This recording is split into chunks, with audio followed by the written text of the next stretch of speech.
एक गांव था जिसमें भीमा नाम का एक किसान रहा करता था। भीमा की पत्नी को गुजरे 5 साल हो गए थे। भीमा के 2 बच्चे थे, 8 साल का विक्रम और 5 साल की सुमन। भीमा अकेला ही अपने दोनों बच्चों का पालन पोषण करता था। फिर एक दिन, चलो बच्चों उठो, आज स्कूल नहीं जाना क्या? सुबह हो गई है। नहीं पिताजी, आज मुझे स्कूल नहीं जाना। आज मेरा मन नहीं है। नहीं बेटा, तुझे पढ़ लिख कर एक अफसर बिटिया बनना है ना? हाँ पिताजी, मुझे बड़े होकर डॉक्टर बनना है। बेटा, डॉक्टर बनने के लिए तुम्हें स्कूल भी तो जाना होगा, इसीलिए जल्दी उठो और नाश्ता करके स्कूल चलो। विक्रम बेटा, मैंने तेरा और तेरी बहन का लंच बॉक्स तेरे बैग में रख दिया है, दोनों भाई बहन बैठकर खा लेना। ठीक है पिताजी। भीमा अपने दोनों बच्चों को स्कूल छोड़ने जाता है।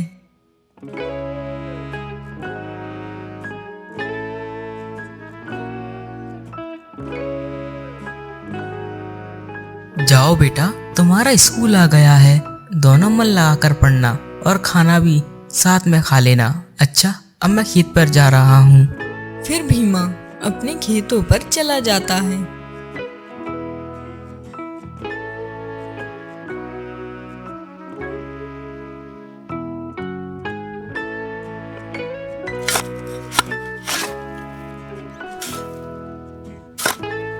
कुछ देर बाद ही वहां सेठ आता है। क्या रे भीमा, कल तू इतनी जल्दी क्यों चला गया था, वो भी मुझे बिना बताए? सेठ जी, कल मेरी तबीयत बहुत ज़्यादा खराब हो गई थी और वैसे भी मैंने रमेश को बता दिया था, उसने आपको बताया नहीं? मुझे किसी ने नहीं बताया। आज तू देर तक काम करेगा वरना तुझे पैसे नहीं मिलेंगे। नहीं सेठ जी, भला मैं देर तक कैसे काम कर सकता हूँ? मेरे घर पर 2 बच्चे हैं, अगर मैं घर जल्दी नहीं पहुँचा तो भूख के कारण रोने लगेंगे और उन दोनों का ख्याल रखने के लिए उनकी माँ भी नहीं है। नहीं, मुझे कुछ नहीं सुनना। अगर तुझे काम करना है तो कर, वरना नौकरी छोड़ दे। नहीं सेठ जी, मुझ पर दया कीजिए।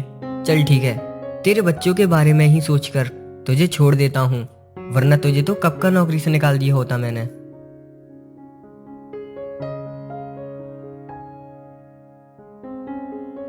भैया, बहुत जोरों की भूख लग रही है। पिताजी कब आएंगे? बहन, तू चिंता मत कर, पिताजी अभी आते ही होंगे। तो पिताजी को और कितनी देर लगेगी? अरे, पिताजी आ रहे हैं, वो तुम्हारे लिए जलेबी लेने गए हैं। इतने में भीमा घर आता है और दोनों बच्चे भीमा से लिपट जाते हैं। पिताजी, आप आ गए और मेरी जलेबियाँ कहाँ हैं? जलेबी? बेटा, कैसी जलेबियाँ? वही पिताजी जो आप मेरे लिए लाने वाले थे। अच्छा बेटा, मुझे माफ करना, मैं तुम्हारे लिए जलेबियाँ ला ही रहा था कि अचानक से एक गाय ने सारी जलेबियाँ खा ली। मैं तुम्हारे लिए कल ले आऊंगा। पिताजी, गाय कितनी गंदी है ना, मेरी सारी जलेबियाँ खा गई। नहीं बेटा, ऐसे नहीं कहते, कल मैं तुम्हारे लिए जलेबियाँ जरूर लाऊंगा। अभी मैं तुम्हारे लिए खाना बना देता हूँ। भीमा खाना बनाता है और सभी लोग खाना खाकर सो जाते हैं। कई दिन बीत जाते हैं। एक दिन भीमा की तबीयत बहुत ज्यादा खराब हो जाती है और भीमा अपने बेटे विक्रम से कहता है, बेटा विक्रम, मुझे ऐसा लग रहा है कि मेरे पास ज्यादा वक्त नहीं है। अगर मुझे कुछ हो जाए तो अपनी छोटी बहन का ख्याल रखना। मेरे बाद तुम ही इसके पिता हो, इसे अपनी बहन नहीं बल्कि बेटी समझना। बेटा, मुझे माफ करना, मैं तेरे नन्हे से कंधों पर बहुत बड़ी जिम्मेदारी छोड़कर जा रहा हूँ। बोलो, तुम इस जिम्मेदारी को निभाओगे ना? हाँ पिताजी, मैं अपनी बहन का ख्याल रखूंगा और आपको कुछ नहीं होगा। भीमा अपनी बेटी का हाथ विक्रम के हाथ में दे देता है और कहता है, ये ले बेटा, आज से ये तेरी बेटी है, इसका ख्याल रखना। इतना कहकर भीमा के प्राण निकल जाते हैं और तभी वहाँ सेठ आता है। अरे भीमा, आज काम पर क्यों नहीं आया? काका देखिए ना, पिताजी को क्या हुआ, कुछ बोल नहीं रहे हैं। सेठ समझ जाता है कि भीमा अब इस दुनिया में नहीं रहा वह दोनों बच्चों को अपने गले से लगा लेता है। अरे बच्चों, तुम्हारे पिताजी सो रहे हैं, चलो बाहर चलो। सेठ भीमा का अच्छे से अंतिम संस्कार कर देता है।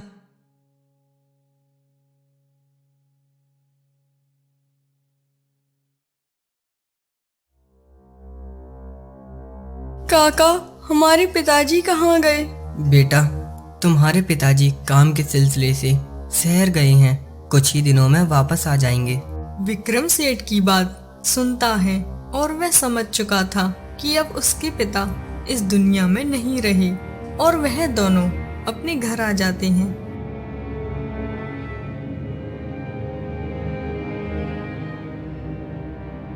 भैया, मुझे भूख लग रही है। बहन, तुझे भूख लग रही है? रुक, मैं अभी पड़ोस वाली चाची से कुछ मांग कर लाता हूँ।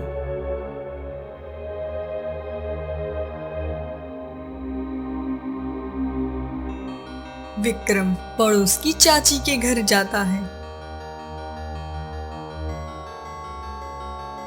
चाची, मेरी बहन को बहुत भूख लग रही है, अगर आपके घर कुछ खाना हो तो दे दीजिए।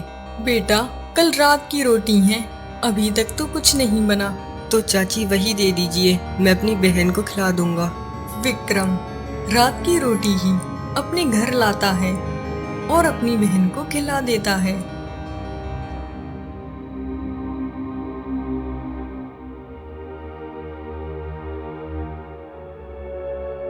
भैया, आपने सारा खाना तो मुझे खिला दिया, अब आप क्या खाओगे? बहन, तू चिंता मत कर, मैं तो चाची के घर से खा के आया था। विक्रम अपनी बहन को खाना खिलाकर खुद भूखा ही सो जाता है। ऐसे ही कुछ दिन बीत जाते हैं और विक्रम छोटी ही उम्र में इधर उधर भीख मांगता है और अपनी बहन को खिलाता है। विक्रम की मजबूरी के कारण उसे भूखा ही रहना पड़ता है।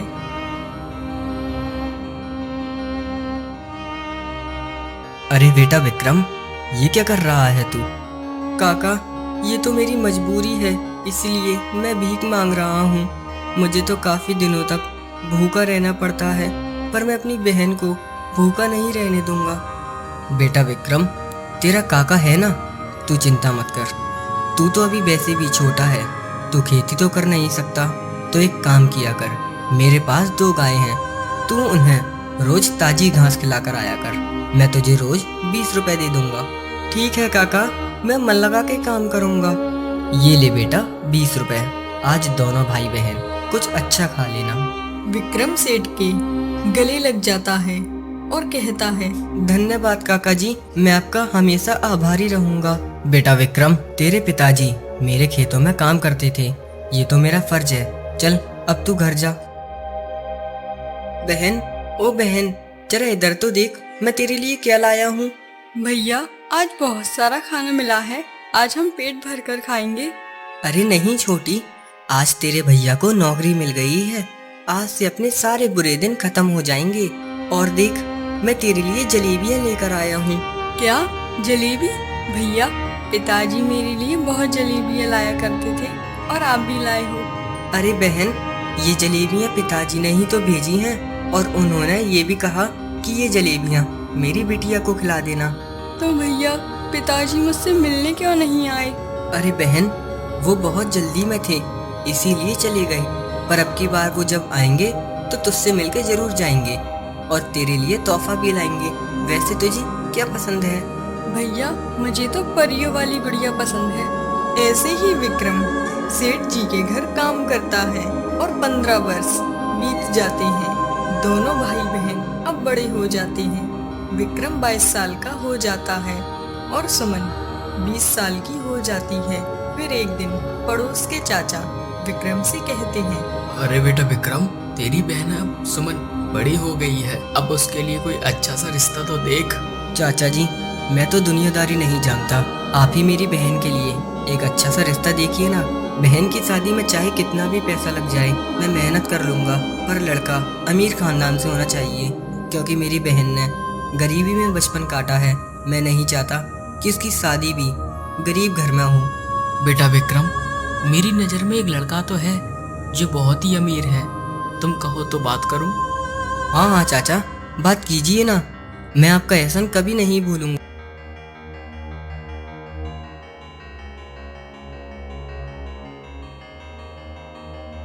ऐसे ही कुछ दिन बीत जाते हैं और लड़के वाले सुमन को देखने आते हैं। बेटा विक्रम, हमें तो तुम्हारी बहन बहुत पसंद आई, काफी सुंदर और संस्कारी भी है। माँ जी, अगर आप कुछ मांगना चाहती हो तो बता दीजिए। बेटा, हम इतने भी गिरे हुए नहीं हैं जो तुमसे दहेज मांगे। भगवान का दिया हुआ हम पे सब कुछ है, बस हमारी एक इच्छा है। हाँ हाँ बताइए ना माँ जी। बेटा, शादी बहुत ही धूमधाम से होनी चाहिए, कोई भी कमी नहीं रहनी चाहिए। माँ जी, वो आप मुझ पर छोड़ दीजिए, मैं अपनी बहन की शादी राजघराने जैसी करूँगा। अच्छा बेटा, अब हम अच्छा सा मुहूर्त देखकर ही बारात लेकर आएंगे। अब हम चलते हैं। कुछ दिन बाद लड़के वालों का फोन आता है। बेटा विक्रम, हमने एक अच्छा सा मुहूर्त निकलवा लिया है, हम अगले सोमवार को ही बारात लेकर आएंगे। हाँ ठीक है माँ जी। विक्रम सेठ जी के घर जाता है।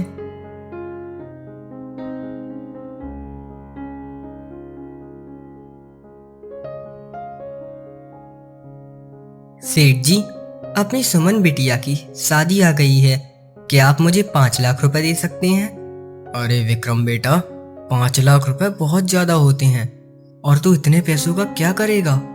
अरे सेठ जी, मेरी एक ही तो बहन है और मैं उसकी शादी राजघरानों की तरह करूंगा, और मैं आपको अपना घर भी बेच दूंगा। मैं सारा जीवन आपके खेतों में काम करके आपके सारे पैसे चुका दूंगा। अरे विक्रम बेटा, वो सब तो ठीक है, पर मुझ पे इतने पैसे नहीं हैं। अगर तू कहे तो मैं जमींदार से बात करूंगा। हाँ हाँ सेठ जी, जमींदार जी के पास चलिए, मुझे अभी ही पैसे चाहिए। सेठ और विक्रम दोनों जमींदार के पास जाते हैं और अपनी सारी बात जमींदार को बता देते हैं। तेरी बात बिल्कुल सही है विक्रम, और मैं तेरा घर 2.5 लाख रुपए से ज्यादा का नहीं लूंगा। पर सेठ जी, मुझे तो 2.5 लाख रुपए और चाहिए, वो मैं कहाँ से लाऊंगा? ठीक है, मैं तुझे पूरे 5 लाख रुपए दूंगा, पर तुझे मेरे खेतों में आजीवन काम करना होगा। हाँ सेठ जी, मुझे मंजूर है। अरे विक्रम बेटा, तू पागल है क्या? ऐसे तो तेरी सारी जिंदगी खराब हो जाएगी। जानता है ना आजीवन काम करने का मतलब? जब तक तू मर नहीं जाता तुझे जमींदार जी के घर काम करना होगा। अरे काका, एक ही तो बहन है मेरी, अगर मेरी मेहनत करने से मेरी बहन की जिंदगी संवर जाए तो इससे अच्छी बात मेरे लिए क्या हो सकती है? और वैसे भी मुझे अपने पिता को दिया हुआ वचन भी तो पूरा करना है। ठीक है विक्रम बेटा, जैसी तेरी मर्जी। विक्रम जमींदार से 5 लाख रुपए ले आता है और बड़े ही ठाट बाट से अपनी बहन की शादी कर देता है। सुमन, ओ सुमन, देख बहन, तेरा भैया आया है। सुमन खिड़की में से देखती है कि उसका भाई आया है और उसने फटे पुराने कपड़े पहने हुए हैं। यह देखकर सुमन को बहुत ही गुस्सा आ जाता है। अरे, ये भैया को तो जरा भी शर्म नहीं आती। अगर मेरे ससुराल वाले इसे देखेंगे तो मेरी क्या इज्जत रह जाएगी, मेरी तो नाक ही कट जाएगी। तभी सुमन अपनी नौकरानी को बुलाती है। बोलिए बहू रानी। सुनो मालती, बाहर एक भिखारी आया है, उससे कहो कि मैं घर पर नहीं हूँ। ठीक है मालकिन, अभी जाती हूँ। अरे भैया, कौन हो आप? मालकिन तो घर पर नहीं है। अरे तो क्या हुआ, मैं अपनी बहन के लिए शाम तक इंतजार कर लूंगा। विक्रम धूप में भूखा प्यासा अपनी बहन का इंतजार करता है और शाम हो जाती है। अरे, ये भिखारी अभी तक गया नहीं। सुमन फिर से मालती को बुलाती है। मालती, जाओ और इस भिखारी से कहो कि मालकिन 2 दिन बाद आएंगी, उसे किसी भी तरह से यहाँ से भगा दो। मालती विक्रम के पास जाती है और उससे कहती है, अरे भैया, आप अभी तक गए नहीं, मालकिन तो 2 दिन बाद आएंगी, अभी आप जाओ। चलो ठीक है, तो फिर मैं 2 दिन बाद आ जाऊंगा। इतना कहकर विक्रम वहां से चला जाता है और उदास मन से अपने घर आता है।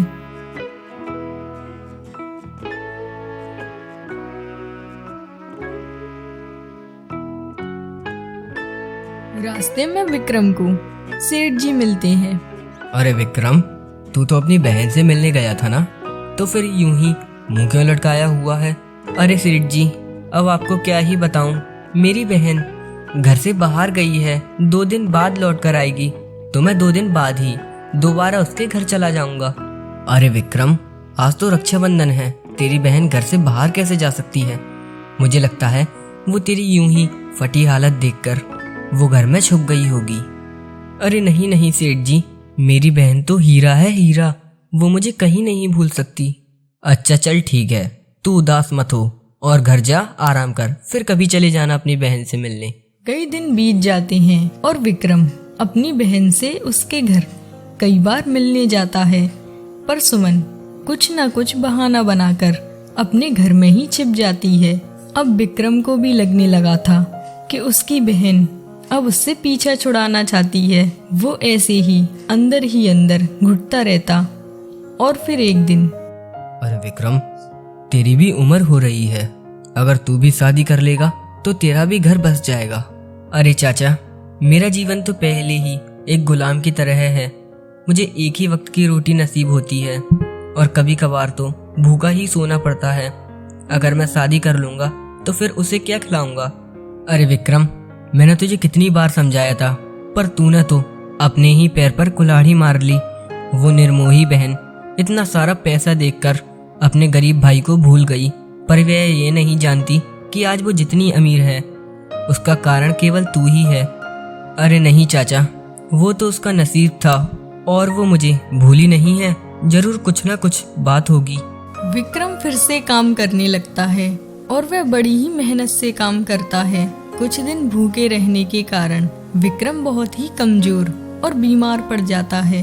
1 वर्ष बाद फिर से रक्षाबंधन का त्योहार आता है।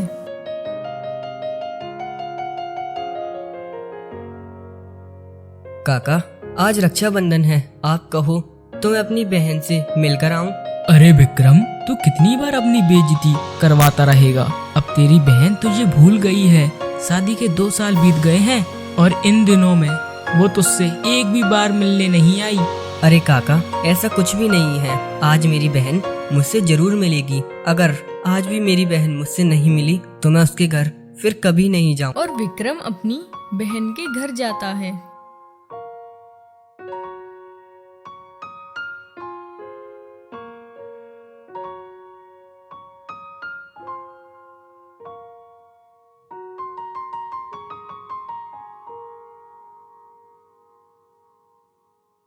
सुमन, ओ सुमन, बहन बाहर तो आ, देख आज रक्षाबंधन है। सुमन अपने भाई से बहुत ही परेशान हो जाती है और वो गुस्से से बाहर आती है। अरे विक्रम, तेरी समझ नहीं आती क्या? तू मुझे क्यों परेशान करता रहता है? तुझसे मना किया है ना, मेरे घर मत आया कर। क्या विक्रम, बहन आज तूने मेरा नाम लिया? क्या आज तू इतनी बड़ी हो गई है कि अपने बड़े भैया को उसके नाम से बुला रही है? आज तक तो तूने मुझसे कभी ऊंची आवाज में बात नहीं की और आज तू मुझ पर चिल्ला रही है। बहन, मैं तो तुझसे आज राखी बंधवाने आया था और तू मुझे भगा रही है। अरे तो क्या तेरी आरती उतारूं? तेरी हैसियत ही क्या है मेरे सामने? जा, चला जा मेरी नजरों के सामने से, फिर कभी अपना चेहरा मत दिखाना। ठीक है बहन, जैसी तेरी मर्जी। शायद तू अपना दिया हुआ वादा भूल गई है। सही है, मेरी तुम्हारे सामने हैसियत ही क्या है। सोचा था मेरी बहन मुझे देखकर बहुत खुश होगी। चल ठीक है, अब मैं चलता हूँ। ऐसा कहकर विक्रम वहां से चला जाता है और रास्ते भर रोता हुआ जाता है।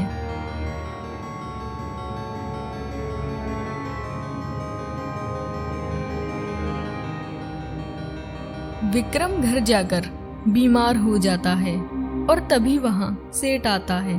अरे विक्रम, तेरी आंखें इतनी लाल क्यों हैं? तू तो अपनी बहन से मिलने गया था ना, मुझे लगता है उसने तुझे भगा दिया। विक्रम सारी बात सेठ को बता देता है। अरे विक्रम बेटा, ये तो बहुत ही बुरा हुआ। मैंने तुझे पहले ही कहा था, तेरी बहन को पैसों का घमंड आ गया है और वो तुझे भूल गई है। यहाँ सुमन घर के बाहर देखती है कि बाहर 2 छोटे बच्चे खेल रहे होते हैं, जिन्हें देखकर सुमन को अपना बचपन याद आ जाता है।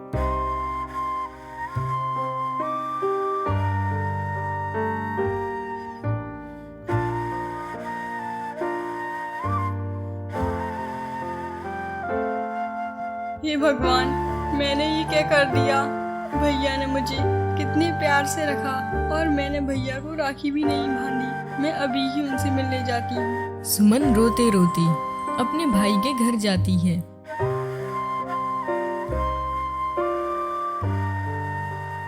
भैया, ओ भैया, देखिए आपकी बहन आई है। सुमन देखती है कि उसका भाई मरीजों की तरह पलंग पर पड़ा हुआ था और विक्रम सुमन की आवाज सुनकर बहुत ही खुश हो जाता है। बहन, तू आ गई।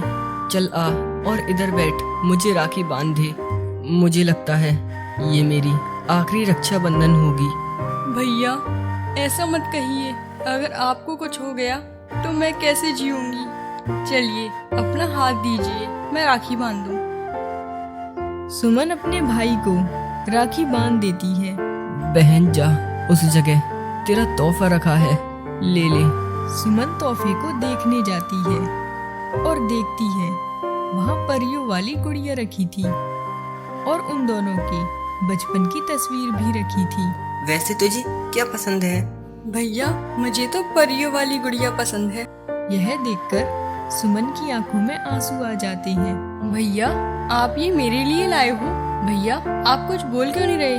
विक्रम एक छोटी सी मुस्कान देकर अपनी आखिरी सांस लेता है और इस दुनिया को हमेशा के लिए छोड़कर चला जाता है। भैया, भैया आगे खोलिए, आप मुझे छोड़कर नहीं जा सकते। भैया, मुझे माफ कर दीजिए, मैं अपने पैसों के घमंड में अंधी हो गई थी। भैया, मुझे माफ कर दो।